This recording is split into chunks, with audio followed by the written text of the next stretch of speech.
वंदे मातरम भैया बहनों। कल अपन ने पढ़ा था श्वसन के बारे में, आज पढ़ेंगे रक्त और रक्त परिसंचरण। रक्त के बारे में पहले पढ़ेंगे अपन। आज टॉपिक है अपना रक्त।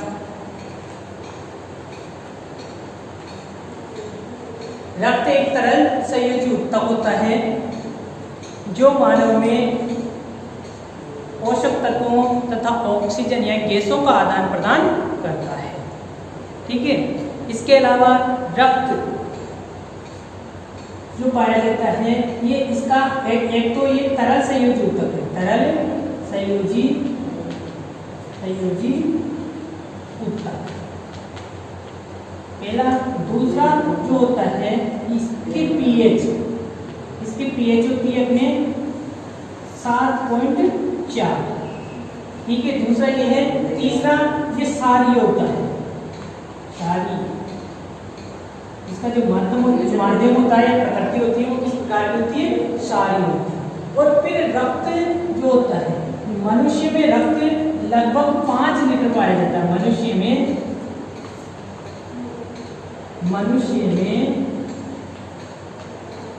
5 लीटर रक्त पाया जाता है।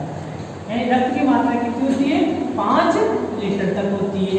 पहला तरल संयोजी ऊतक होता है, दूसरा इसकी पीएच 7.4 या 5 दोनों होती है, 4 भी होती है, 5 भी होती है।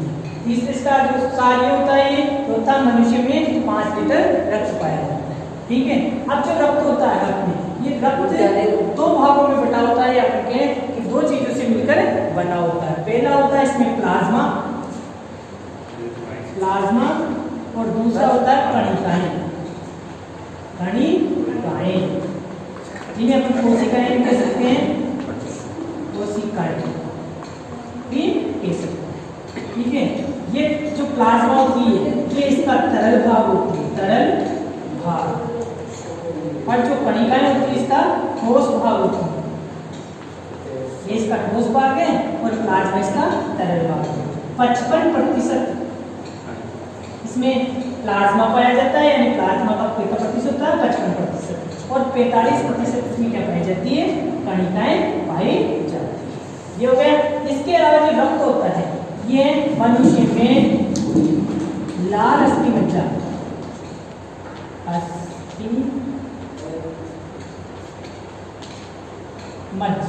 में रक्त का निर्माण होता है, रक्त का निर्माण कहाँ होता है? लाल अस्थि मज्जा में होता है। और दूसरा यहाँ पे जो नवजात शिशु या भ्रूण अवस्था होती है, यानी बचपन में जो छोटे बच्चे होते हैं, जो भ्रूण अवस्था में होते हैं, तो उस समय पलिया में होती है। किसका?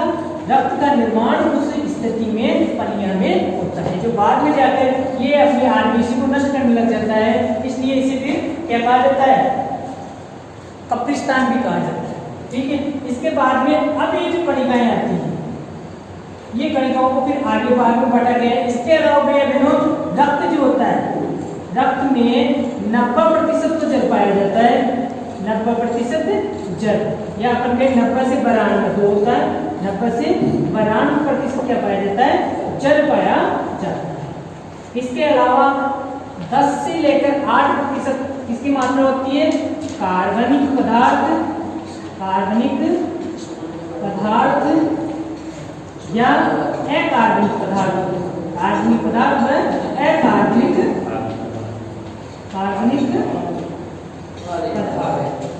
ये रक्त में पाए जाते हैं। रक्त अधिकांश इससे मिलकर बना होता है, जल से और अकार्बनिक पदार्थों से मिलकर बना होता है। अब ये जो इसको भैया बहनों रक्त में जो ठोस भाग होता है, ये कणिकाएं, ये 3 प्रकार की कणिकाएं पाई जाती है। रक्त में कितनी पाई जाती है? 3 प्रकार की कणिकाएं पाई जाती है। नाम आपने सुना ही है सब, आरबीसी, डब्ल्यूबीसी और प्लेटलेट्स। रुधिर कणिकाएं या रुधिर कोशिकाएं, दोनों नाम दिया गया है इनको। रुधिर कोशिकाएं या इसका नाम है कणिकाएं। दोनों चीजें हैं, रुधिर कणिकाएं। और ये कितने प्रकार की होती है? 3 प्रकार की होती है। तीन प्रकार की रुधिर कोशिकाएं या कणिकाएं होती हैं, जिसमें पहली आती है अपने RBC, जिसे अपन कहते हैं लाल रक्त कणिकाएं या कोशिकाएं। दोनों इसके नाम है, और इसका जो साइंटिफिक नेम है वो इरिथोसाइट।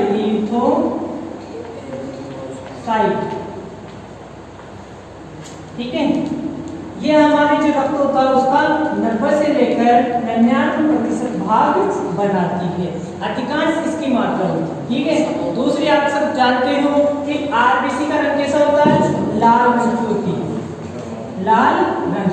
ये लाल रंग होता है क्योंकि इसमें हीमोग्लोबिन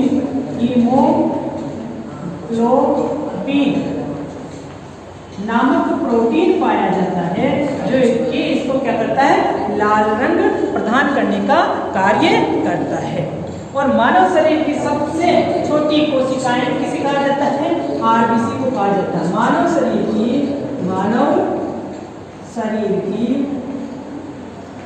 सबसे छोटी कोशिकाएं, मानव शरीर की सबसे छोटी कोशिकाएं किसे कहा जाता है, आरबीसी को कहा जाता है। आप सब जानते हो आरबीसी का जीवन काल कितना होता है, 120 दिन, या अपनी अधिकांश किताबों में 120 दिन है जीवन काल, अपनी किताबों में 120 दिन है, और कुछ में ये आता है 20 से लेकर 120 दिन के मध्य इनका जीवन, ये औसत जीवन होता है, औसत जीवन, यानी 120 दिन तक लाल रक्त कणिकाएं रहती है, जीवित रहती है। और वैसे अधिकांश 120 से 20 से 120 के मध्य पाई जाती है। अगला इसका गुण है आरबीसी का कि आरबीसी केंद्र विहीन होती है, केंद्रक विहीन,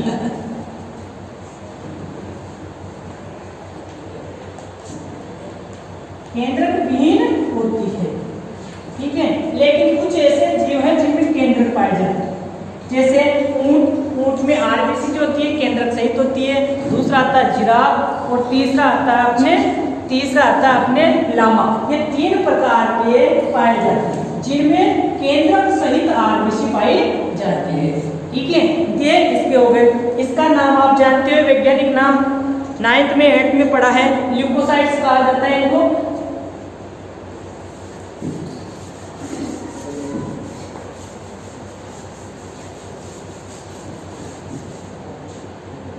श्वेत रक्त कणिकाएं दूसरे नंबर की आती है अपने WBC, श्वेत रक्त कणिकाएं, जैसा कि अभी मैंने आपको स्क्रीन का नाम बताया, ल्यूकोसाइट, श्वेत रक्त कोशिकाएं, इनका नाम ल्यूकोसाइट्स। इनका निर्माण भी वही लाल अस्थिमज्जा में होता है। ठीक है, इसके अलावा इनमें क्या पाया जाता है, WBC में प्रतिरक्षा तंत्र पाया जाता है, प्रतिरक्षा तंत्र, यानी ये हमारे शरीर में जीवाणुओं से लड़ने के लिए तैयार रहती है। इनका आकार अनिश्चित होता है। ठीक है, इसका WBC का आकार क्या होता है, अनिश्चित पाया जाता है। ये रंगहीन होती है, इसलिए इनको क्या कहा जाता है, श्वेत कणिकाएं भी कहा जाता है, क्योंकि ये हमारे शरीर में रोग प्रतिरोधक क्षमता बढ़ाती है और जीवाणु से लड़ती है, इसलिए इनको हमारे शरीर की रक्षक कोशिकाएं या सैनिक कोशिकाएं भी कहते हैं। ठीक है, इसमें फिर अलग अलग प्रकार की कोशिकाओं को भागों में बांटा गया है। इनको 2 प्रकार की कणिकाओं में या कणों में बांटा गया है। ठीक है, जिसे अपन कणिकाणु या अकणिकाणु कहते हैं। इसमें फिर आगे जाके अपने बी लिम्फोसाइट, टी लिम्फोसाइट ये आ जाती है कोशिकाएं। ठीक है, इसके बाद में अपने तीसरी आती है प्लेटलेट्स, जिन्हें आप जानते हो बिंबाणु भी कहा जाता है, और थ्रोम्बोसाइट उनका नाम है। तीसरे प्रकार की आ गई अपने बिंबाणु या प्लेटलेट्स या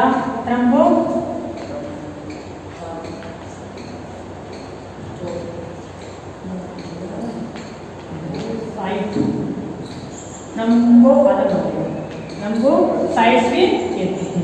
आप सब जानते हैं क्या करते हैं, हमारे शरीर में दूध का थक्का बनाने का कार्य करती है। ये एक प्रकार का अगर हमारे शरीर में रक्त का थक्का नहीं बनेगा तो लगातार रक्त बहता रहेगा और लगातार रक्त बहने से व्यक्ति की क्या हो जाएगी, मृत्यु हो जाएगी।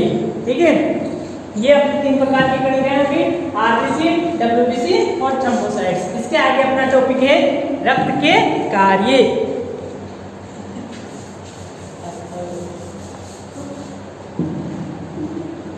तीसरा टॉपिक अपने रक्त के कार्य। रक्त क्या क्या कार्य करता है? सबसे पहला इसका कार्य है कि यह गैसों का विनिमय करता है, गैसों का